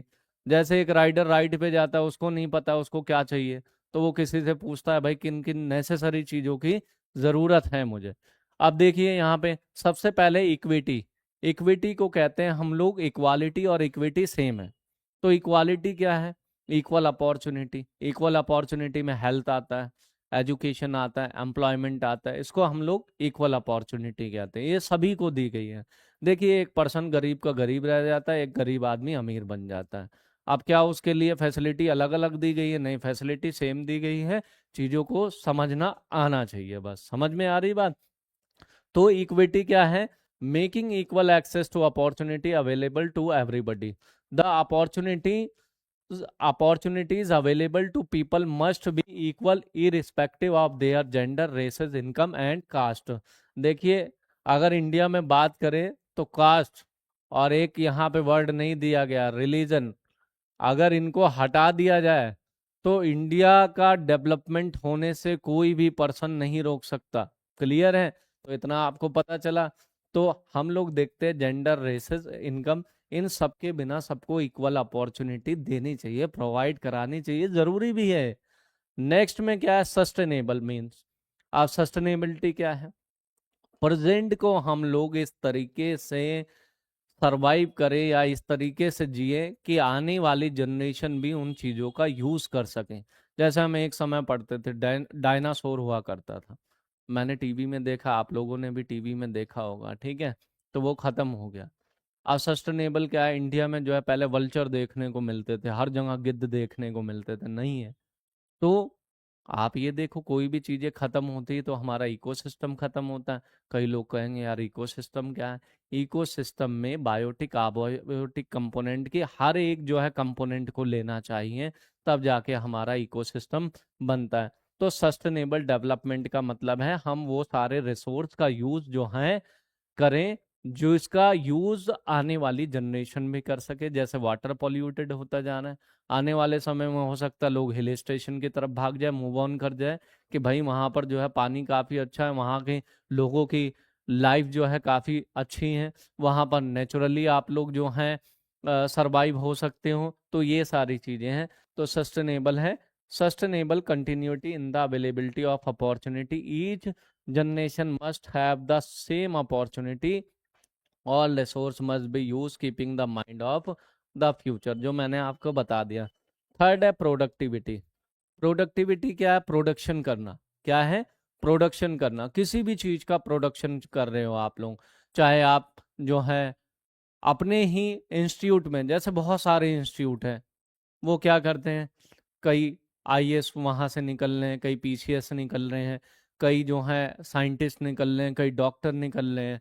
तो वो अपनी मशीन यानी अपनी ऑर्गेनाइजेशन में ही तो उसको क्रिएट किया है, डायरेक्शन दी है, तो बन गया इंसान।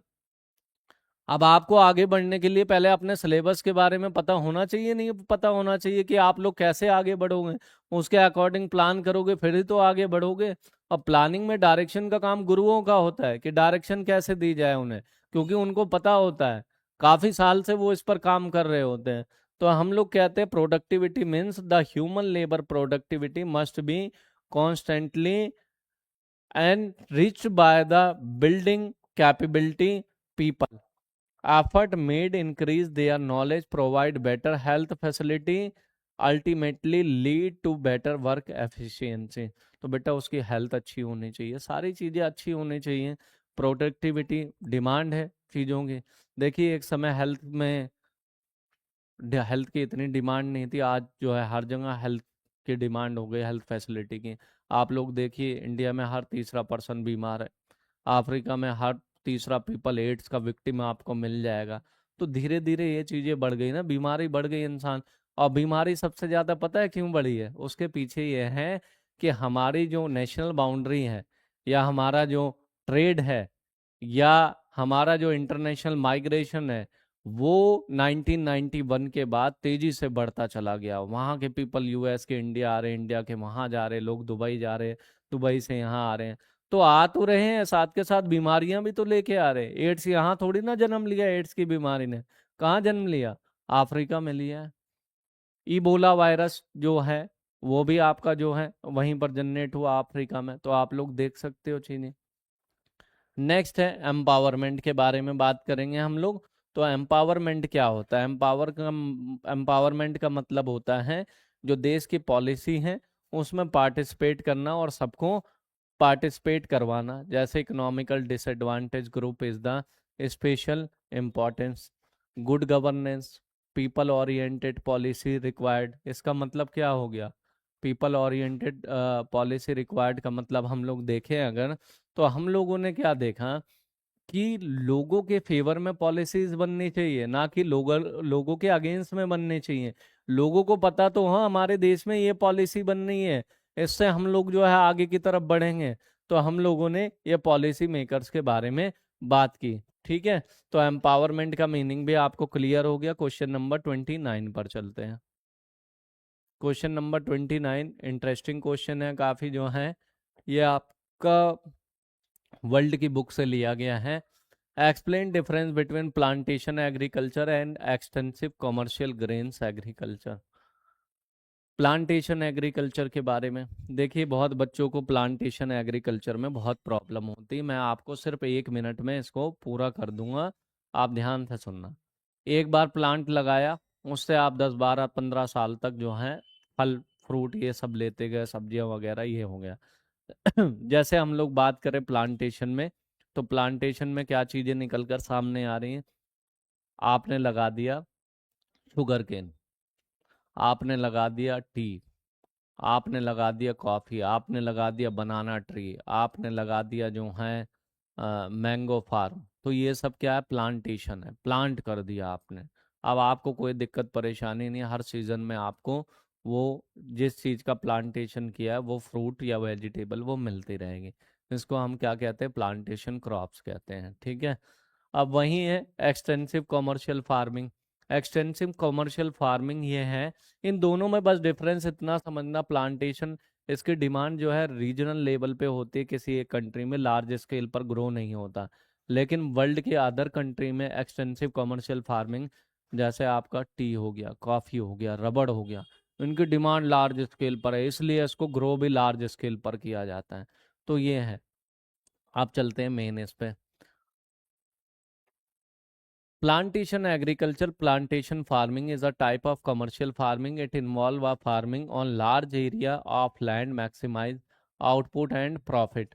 This type of farming require huge capital and involve extensive labor. Some crops grow in plantation are रबड़, कॉफी, कॉटन, शुगर केन। ये आपको मैंने अभी थोड़ी देर पहले बता दिया। इनको करने के लिए इंसान को सबसे ज्यादा कैपिटल, सबसे ज़्यादा land, skilled unskilled labour, climate, वो सारी नेसेसरी कंडीशन चाहिए जो चाहिए होती हैं। और एक बात बता दूं, कोई कहे कि इसमें बेनिफिट होगा कि नहीं होगा, ऐसा कुछ भी नहीं है। ये ऐसी क्रॉप्स हैं जिनकी डिमांड कंट्री में नहीं, स्टेट में नहीं, पूरे वर्ल्ड में है इनकी डिमांड। तो आप लोग यहाँ पर ये चीज़ों को देख सकते हो। तो हम लोग पहले देखते हैं किसके बारे में। सबसे पहले हम लोग प्लांटेशन एग्रीकल्चर के बारे में देखते हैं। जैसे European in their colony introduce new agriculture system known as plantation agriculture. Hindi में भी अगर जो है भारत के बारे में बात की जाए तो नील की खेती ग्रो की गई थी, जिसको जिस पर मूवमेंट हुआ था, गांधी ने मूवमेंट किया था चंपारण में, आपको अच्छे से याद होगा। तो प्लांटेशन के फॉर्म में क्या है, अंग्रेजों ने कहा हम आपको प्रोवाइड कराते हैं, आपको लोन भी देंगे, सब चीज़ें देंगे, बस आप ये चीज़ें को ग्रो करो, और उन्होंने ग्रो भी की। उसके बाद है यहाँ पर it is a large scale profitable oriented farming. इससे सबसे ज़्यादा प्रॉफिट होता है। Main crops grow are tea, coffee, cocoa, cotton, sugar and rubber. ये है मेन क्रॉप। लार्ज स्टेट और plantation are made where single crop is grown. अब कहने का मतलब ये है, कोई पर्सन टी ग्रो कर रहा है, कोई पर्सन रबड़ ग्रो कर रहा है, कोई पर्सन कॉफ़ी ग्रो कर रहा है। अगर आप कहोगे नहीं सारा प्लांटेशन मेरा होना चाहिए, आप गलत नहीं हो अपनी जगह, लेकिन आपको डिवीज़न अच्छा रखना पड़ेगा, फिर लोगों को अच्छा रखना पड़ेगा। तो आपको डिवाइड करना पड़ेगा सारी चीज़ों को, इसलिए वन पर्सन एक टाइम में एक ही काम पे ज़्यादा फोकस करता है। उसके बाद देखिए यहाँ पर क्या है, capital investment is huge due to construction of factory on their field. अब इन्वेस्टमेंट अच्छा खासा, कैपिटल को हिंदी में पूंजी कहते हैं। अब कैपिटल और मनी में डिफरेंस होता है। मनी सैलरी हो सकती है, कैपिटल सैलरी नहीं हो सकती। कैपिटल आपका प्रॉपर्टी हो सकती है, मूवेबल, इमूवेबल। जैसे एक पर्सन के पास कहा जी कितना कैपिटल है, वो कहेगा मेरे पास 100 करोड़ है। एक पर्सन कह रहा है आपके पास कितना कैपिटल है, वो कह रहा है मेरे पास 1 करोड़ है। अगर कोई पर्सन ये कह रहा है कि मेरे पास प्रॉपर्टी है, अगर 20, 22, 50 लाख की है, तो वो उसका कैपिटल नहीं है। तो ह्यूज कैपिटल यहाँ पर जो है अच्छा खासा अमाउंट जो है इन्वेस्ट करना पड़ता है। और उसके बाद जो है उनके अलग अलग ऑफिसेज बनाए जाते हैं, अलग अलग जो है आपने देखा होगा ब्रांच बनाई जाती है जहाँ से उन सारी चीज़ों की डील होती है। Cultivation is done by the scientific method. Scientific method में हम लोग देखते हैं मैन्योर है, इंसेक्टिसाइड है, पेस्टिसाइड है। उसके बाद है skilled manager and technical staff employed. तो ये सारी चीज़ें रखना पड़ता है, स्किल्ड मैनेजर, टेक्निकल स्टाफ है।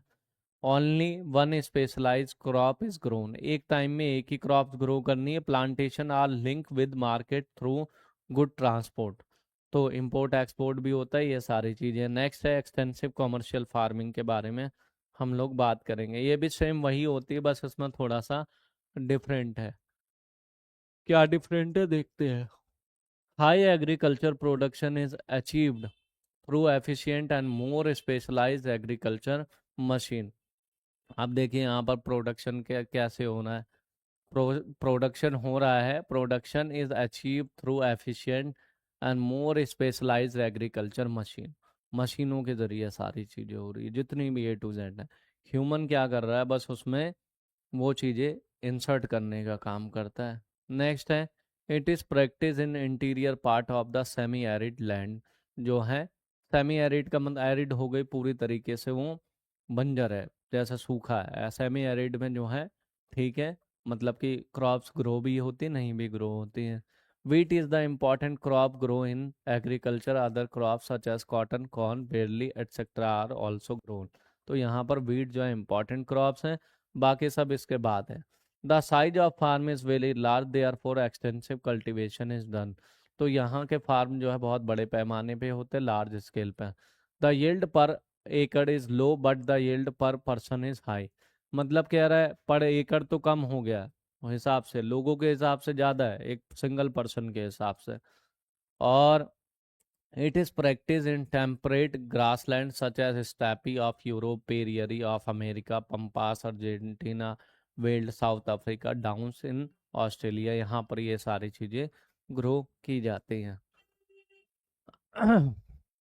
अब नेक्स्ट क्वेश्चन है, मैप बेस्ड क्वेश्चन है, ये आपको कहीं से भी पूछ लेगा।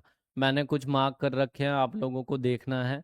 तो यहाँ पर a major area of subsistence gathering, तो यहाँ पर जो है यूरेशिया है, नॉर्थ ईस्टर्न यूरेशिया है। फिर बी में पूछा गया name any one area nomadic herding, तो मंगोलिया के बारे में बता रखा है। आपको यहाँ पर क्या चीज़ें करनी है, मैं आपको बता रहा हूँ कि आपको वर्ल्ड का मैप पढ़ना है। और वर्ल्ड के मैप में पढ़ने के बाद आपको देखिए कमर्शियल फार्मिंग का एक स्टेट, एक कमर्शियल, एक जो है आपको ग्लोबल लेवल पे एयरपोर्ट जो है यूएस का, ऑस्ट्रेलिया का जो है ग्रासलैंड, ये सब आपको पढ़ के जाना है, तब जाके जो है आपको ये समझ में आएगा। अब यहाँ पर देखो name any one area commercial live stock rearing, तो वो हो गया आपका जो है यहाँ दिया ऑस्ट्रेलिया है, क्या है ऑस्ट्रेलिया, ये वाला पार्ट है। ठीक है। उसके बाद है a port on the coast of the Red Sea, तो इजिप्ट का है, क्या है इजिप्ट का है यहाँ वाला। उसके बाद है the most important port of Pakistan, तो कराची का है, कहाँ का है कराची का है वो। तो आप यहाँ पर ये चीज़ें देख सकते हो, ये वाला पार्ट है ये रहा कराची का। फिर नेक्स्ट क्वेश्चन आ जाते हैं।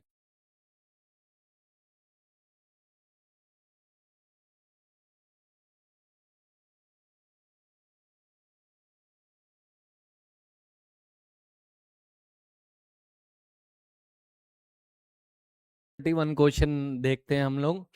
How can integrated area approach and local planning reduce regional disparities in India.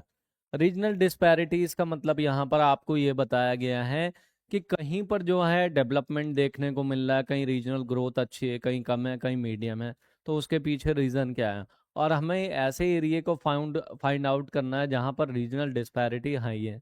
तो हमने देखा कई हिल स्टेशन है, कई जो है नोमेडिक सोसाइटी, कहीं पर डिजर्ट रीजन है, जिनकी वजह से वो रीजनल डिस्पैरिटी है उनका पता लगा के उनको ख़त्म किया जा सके। मैं ये नहीं कह रहा कि हर पर्सन को आप करोड़पति बना दोगे, हम ये कह रहे हैं कि रीजनल डिस्पैरिटी, जैसे राजस्थान में इंदिरा गांधी कैनाल के आ जाने से जितने भी ड्राई रीजन थे, वहाँ पर आज जो है कैश क्रॉप्स को ग्रो किया जा रहा है। जहाँ पर क्रॉप्स नाम की चीज़ भी नहीं थी, आज वहाँ पे कैश क्रॉप्स ग्रो की जा रही। जैसे देखते हैं integrated area, integrated area approach and local planning is important measure for reducing regional disparity in India. It is related them to preparation of an integrated plan for selected area. अब कौन कौन सा selected areas हैं देखिए, हिल area development programme है, कौन सा है हिल एरिया डेवलपमेंट प्रोग्राम। अब कौन से हिल स्टेशन उसमें आ रहे हैं, उत्तरांचल जो प्रेजेंट में उत्तराखंड हो गया है, Assam, West Bengal, Tamil Nadu. The main objective in this were a exploit local resources of hill area. अब देखिए क्या करना है, to start the primary activity such as horticulture, forestry, animal husbandry. इन पर काम करने के लिए जो है गवर्नमेंट इनको प्रमोट कर रही है कि आप इस तरीके से काम करो, अपना जो है एक स्किल दिखाओ, अपना एक टैलेंट दिखाओ, जिसकी वजह से लोग आपके एरिया में आए।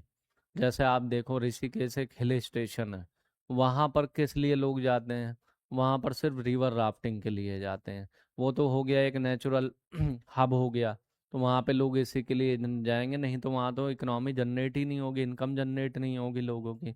दूसरी बात है to start the primary activity such as, ये बता दिया मैंने आपको, to imitate the conservation of major. तो ऐसे एरिए को जो है कंजर्वेट करने का मतलब है संरक्षण देना, सुरक्षा देना। किस तरीके से, अब किस तरीके से हो सकता है, फाइनेंशियल हेल्प दी जाए, हो सकता है आपको प्रमोट किया जाए कि लोकल ही चीज़ों को बनाकर आप जो है मार्केट में सेल करो, तो गवर्नमेंट उसके साथ है।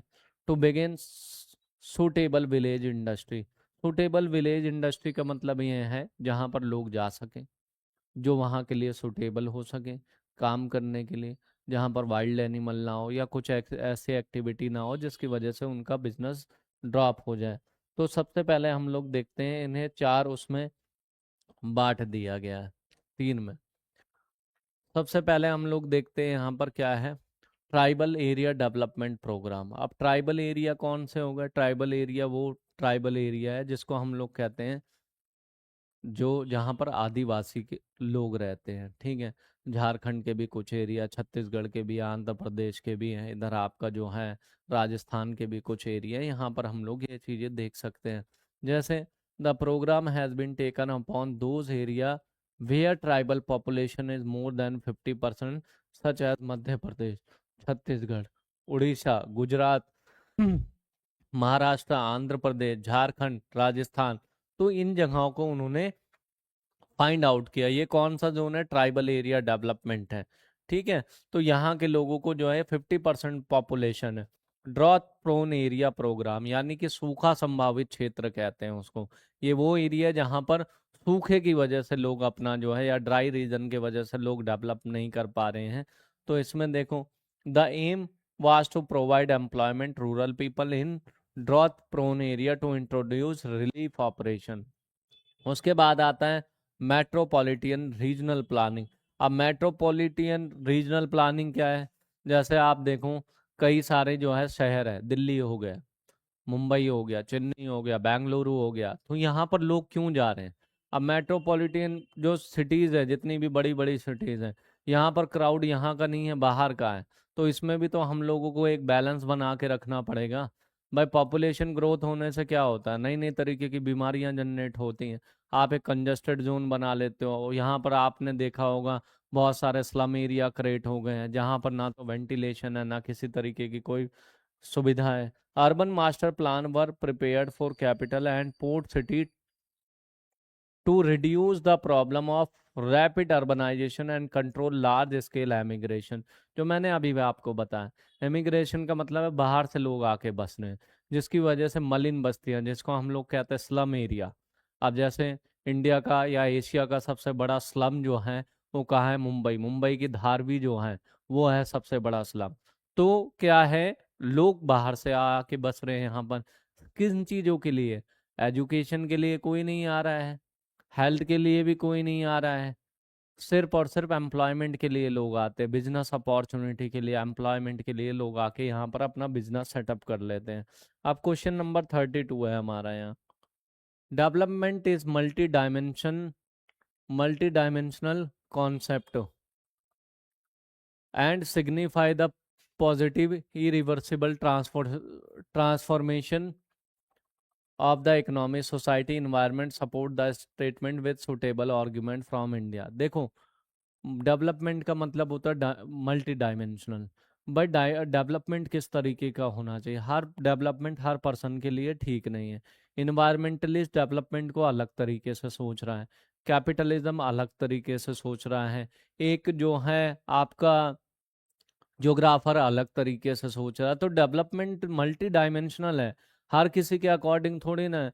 अब मैं दिल्ली में रह रहा हूँ, लोग कहते हैं दिल्ली में जब तक हाईवे नहीं बनेगा तब तक ट्रैफिक जाम कोई प्रॉब्लम को नहीं रोका जा सकता। इतनी सारी जो है ट्रैफिक कंट्रोल करने के लिए हाईवे बना दिए गए हैं, अंडरग्राउंड जो है पार्किंग बना दी गई है, बहुत सारी चीजें की गई हैं, फिर भी इस पर किसी भी तरीके का कोई कंट्रोल नहीं हो पाया है। तो आप लोग ये देखिए, सबसे बड़ी चीज ये है, जहां पर 1 करोड़ पीपल रह सकते हैं वहां की आबादी 2-2.5 करोड़ हो गई है।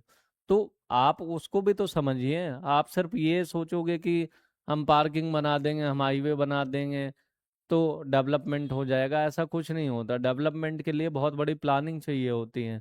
पहला है, development is multidimensional and dynamic concept that is used to describe the state of particular society and process of changes experienced by them। जैसा कि मैंने आपको बताया, describe the state of particular society। Particular society के बारे में, किसी के बारे में आप देखो तो सही, वो सोसाइटी डेवलपमेंट किस तरीके का चाहती है। भाई मैंने अभी बताया, इन्वायरमेंटलिस्ट अलग तरीके का डेवलपमेंट चाहते हैं, मेरी सोसाइटी में मैं अलग तरीके का डेवलपमेंट चाहता हूँ।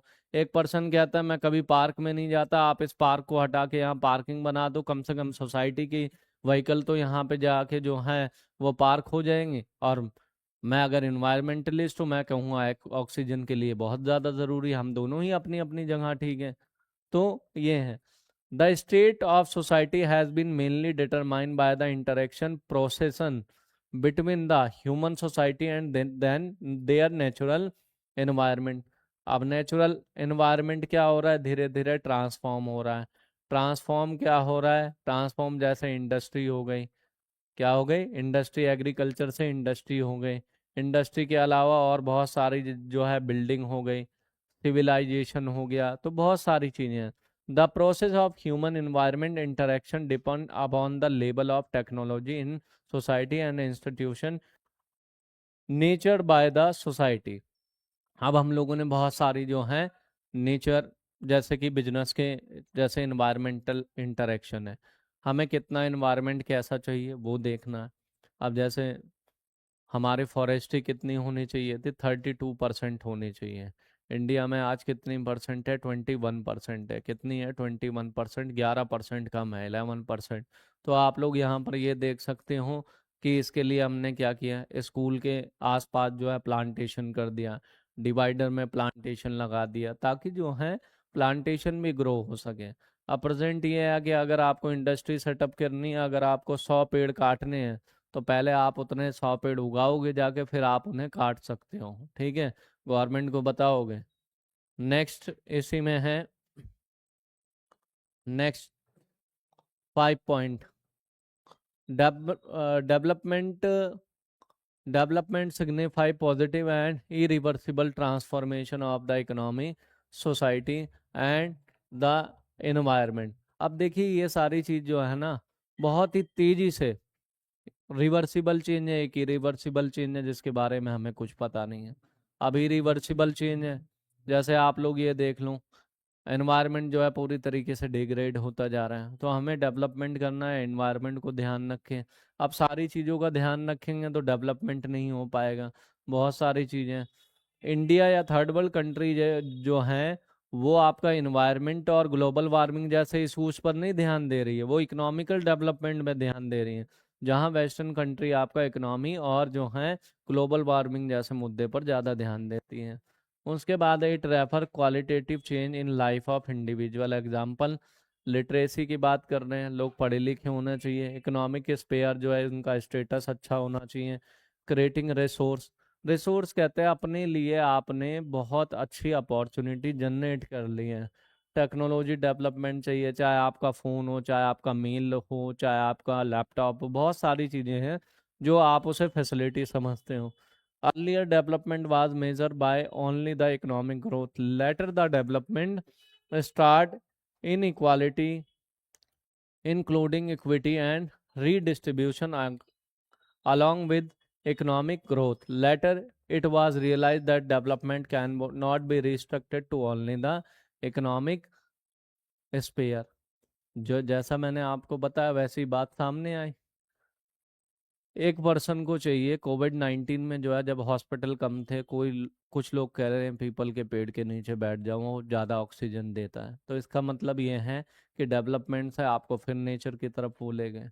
तो इसका कहने का मतलब क्या होता है कि हर चीज़ें इकोनॉमिक डेवलपमेंट से आप लोग नहीं देख सकते। बड़े से बड़ा इंडस्ट्रियलिस्ट भी दिन में सुबह में रोटी खाता होगा, अगर एग्रीकल्चर ही खत्म हो जाए, 64% रह गया, अब वो भी धीरे धीरे कम हो जाएगा, तो एक बार ध्यान हमें देना पड़ेगा किस पे, एग्रीकल्चर पे वापस। फर्स्ट 5 ईयर प्लान में एग्रीकल्चर को प्रमोट इसीलिए तो किया था ताकि देश को भुखमरी से बचाया जा सके। इसलिए भाखड़ा नागल जैसा प्रोजेक्ट था, उस पर जो है अच्छा खासा जो है उस प्रोजेक्ट पे जो है जो कॉस्ट थी वो दी गई थी। उसके बाद है, it must included well being the people, improving living standard. Living standard, education, health, political और सिविल राइट। अब सबसे ज़्यादा बात होती है तो अनलिमिटेड राइट्स की, लिबर्टी की, इक्वालिटी की, ह्यूमन राइट की। प्रेजेंट टाइम में इन्हीं चीज़ों की बात हो रही है, ठीक है, जो कि गलत नहीं है, सही है। प्रेजेंट टाइम में ये चीज़ें होनी भी चाहिए। नेक्स्ट है, in the case of India, when it was realized the regional imbalance getting the noticeable। अब प्लानिंग कमीशन आया था 1950 में, प्लानिंग कमीशन को हटा के नीति आयोग बना लिया 2015 में। उनका क्या काम है, यही काम है कि भाई अपने देश में जो रीजनल डिस्पैरिटी है उसको ध्यान रख के रीजनल डेवलपमेंट किया जाए। पहले जो चीज़ें मेरे गांव में नहीं मिलती थी वो दिल्ली में मिलती थी, अब तो मेरे गांव में भी वो चीज़ मिल रही, बस थोड़ी सी डिस्टेंस पे मिल रही है। फर्क ये है, और तो सारी चीज़ें हमें प्रोवाइड हो गई रियल में धीरे धीरे। तो रीजनल डिस्पैरिटी है वो धीरे धीरे कम की गई। इलेक्ट्रिसिटी की इतनी बुरी हालत थी इंडिया में हर एक रूरल एरिया में, अब कम से कम 12 घंटे लाइट आ रही है कुछ एरिया में। ठीक तो है, पहले तो वो भी नहीं आती थी, पहले तो 2-4 घंटे भी नहीं आते थे। उसके बाद है यहाँ पर show area specific plan such as hill area development programme, drought prone area, ये सब मैंने आपको पिछली क्लास में समझा दिया। देखिए, मैं आपको आशा करता हूँ कि ये लेक्चर आपको, वीडियो आपको ज़्यादा से ज़्यादा पसंद आएगी। मैंने आपको सारी चीज़ें डिटेल में बताई हैं, पेपर के पैटर्न पे भी बताई हैं। अगर किसी भी बच्चे को किसी भी मटेरियल की ज़रूरत है, किसी भी चैप्टर की ज़रूरत है, तो हमें वो कमेंट बॉक्स में कमेंट कर सकता है। हम उसे वो फ्री ऑफ कॉस्ट प्रोवाइड करा देंगे। आपके पेपर के लिए हम लोग इतना कर पाएंगे। और अगर आपको मेरी वीडियो अच्छी लगी या ज़्यादा एक्सप्लेनेशन है, तो आप जो है इसको लाइक और सब्सक्राइब ज़रूर करना, अपने दोस्तों में, अपने स्टूडेंट्स में शेयर ज़रूर करना, ताकि उनका ज़्यादा से ज़्यादा जो है पेपर अच्छा हो सके। ये मैं कह रहा हूँ, आपका 70-80% पेपर इसी पेपर में से बन के आएगा। तो आप इस क्वेश्चन को देख लो, मैंने आपको अच्छे से सारी चीज़ें समझा दी हैं। और देखिए, आंसर लेंथी आपका ना हो, पॉइंट टू पॉइंट हो, अच्छा हो। वर्ड को क्रॉस मत करना, आप जितने वर्ड हैं उसी के अंदर ही अंदर चीज़ों को लिखना, जो ज़्यादा ही बेटर होगा आपके लिए। आपके अच्छे से अच्छे मार्क्स इसमें आ जाएंगे। आज की वीडियो में इतना काफ़ी है।